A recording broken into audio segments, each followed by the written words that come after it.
Okay, so today we are going to roast and react to stories of my cringy classmates and teachers. I will be exposing them and also roasting them wherever I find the chance to. This will be a full of cringe video, so make sure you have enough supplies of bleach, or else these Sigma Skibidi classmates and teachers are going to rot our brains for sure. Now let's start the video. Okay, so this is the first story about a creepy health staff who would take girls alone for checkup. That's suspicious. Back when Mr. Benson first arrived as our school nurse, everyone thought he was just a friendly face. He was the only male staff member in a nearly all-girls environment. I don't like where this is going. And at first, we didn't see any issue with it. But after a while, things started feeling off. Some of my friends and I noticed that Mr. Benson would call random girls from class for health checkups, even if they hadn't asked for one. He'd pop into the room, point someone out, often the quieter girls, and say something like, "I need to check on your condition," even though the student had no known issues. Then he'd bring them to his small office, close the door, and lock it. A few of my classmates mentioned he asked them personal questions about where they hung out after school or which route they took home.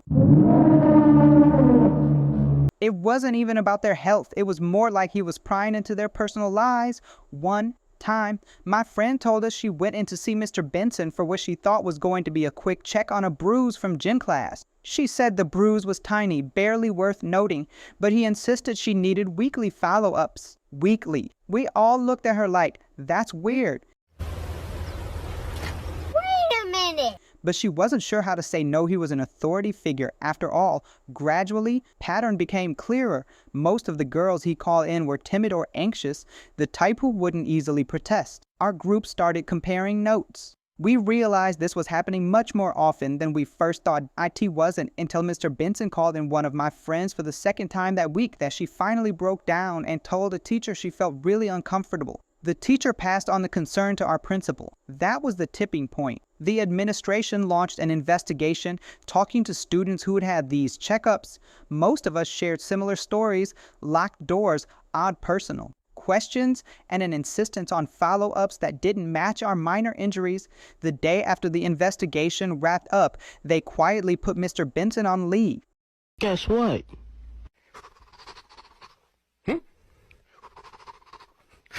You're a bitch. Word got around that he was using his position to isolate students under the guise of health checks. In the end, the school changed its rules.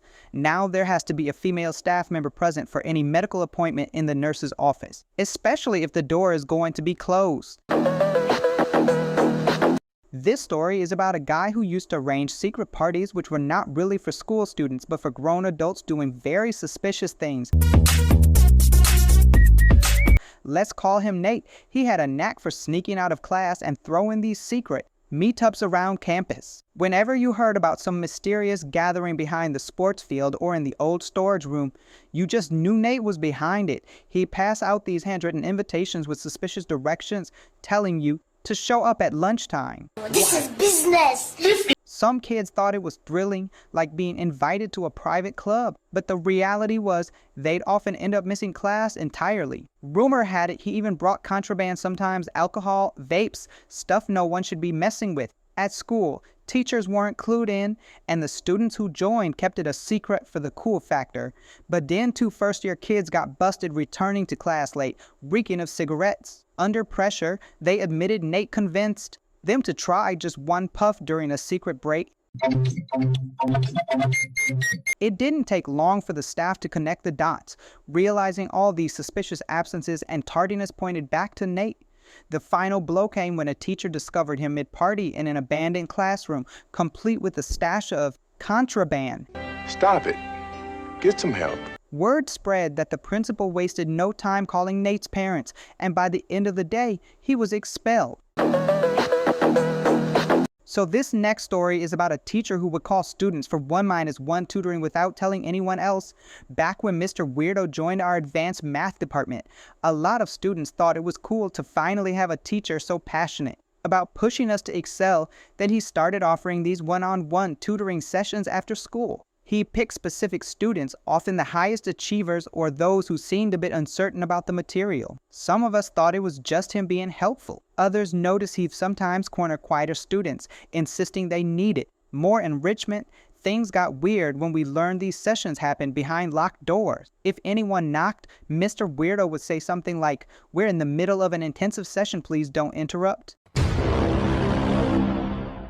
A few girls told each other he asked really personal questions during these meetings, like how many siblings they had, where they hung out on weekends, or even if they had a boyfriend nothing to do with math at all.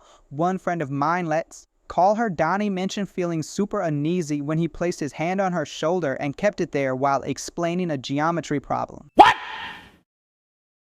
What the fuck?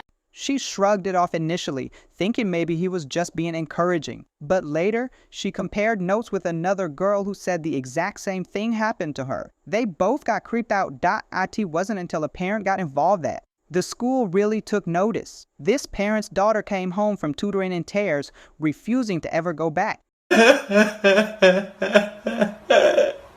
The mother confronted the school, asking why a teacher would lock the door with just her daughter inside. The school decided to review hallway security footage. The next morning, Mr. Weirdo was called into the principal's office. By lunchtime, word spread that he was placed on leave pending an investigation. After all that, Mr. Weirdo never returned.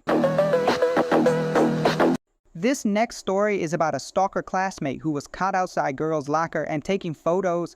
There was this kid in my school, let's call him Colin, who had this really unnerving habit of following people around. It wasn't just one or the students he trailed. It was practically anyone who caught his attention. You'd be walking down a hallway and you see him lingering at the far end, just watching. If you turned a corner, he'd suddenly appear behind you, giving this subtle smirk as if stalking you was no big deal. Over time, it got worse. Colin started memorizing class schedules, so he always accidentally showed up in the library when a certain group was studying or near the art room right after the bell rang. Some students swore they saw him take photos with his phone, but no one could ever prove it because he'd hide it the second he was approached. The real turning point happened one day after school during drama club rehearsal. A friend of mine was backstage checking props near a stack of chairs. Out of the corner of her eye, she spotted a shadow moving. She looked closer and realized Colin was crouched there, phone in hand,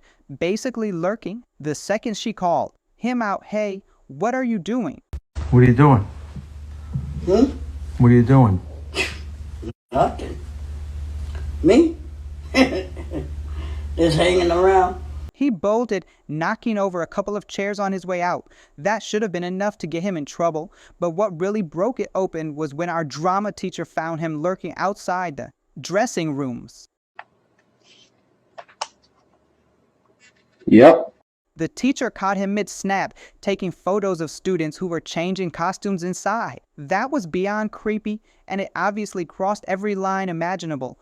The school wasted no time launching an investigation. They confiscated Colin's phone, and rumor has it they found a bunch of questionable pictures. As soon as the principal confirmed this, Colin was suspended indefinitely. This next story is about a guy who spread so many false rumors about others that caused mental health issues for many people. There was a guy in my school named Devin. He used to create false drama in school. He'd do it in small ways, like slipping anonymous notes into people's lockers with weird confessions or straight up insults. Sometimes you'd open your locker and find a note accusing you of cheating on a test or saying your best friend had been talking trash about you.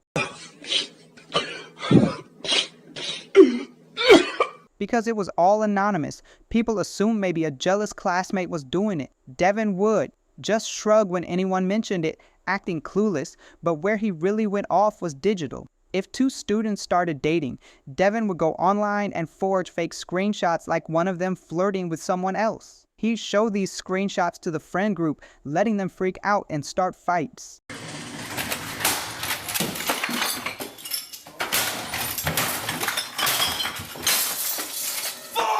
It worked almost every time because everyone believed what they saw on screen. Things escalated to a breaking point during a school election for student council. Devin planted all kinds of phony stories about each candidate. Some were silly, like one candidate allegedly stealing cafeteria food, but others were brutal. He doctored texts that supposedly showed one candidate bribe another. Eventually, the school's ID teacher got involved. A few of the angry candidates brought her the fake screenshots, and she decided to trace their digital footprint. It led right back to Devin's IP address. Part of the script.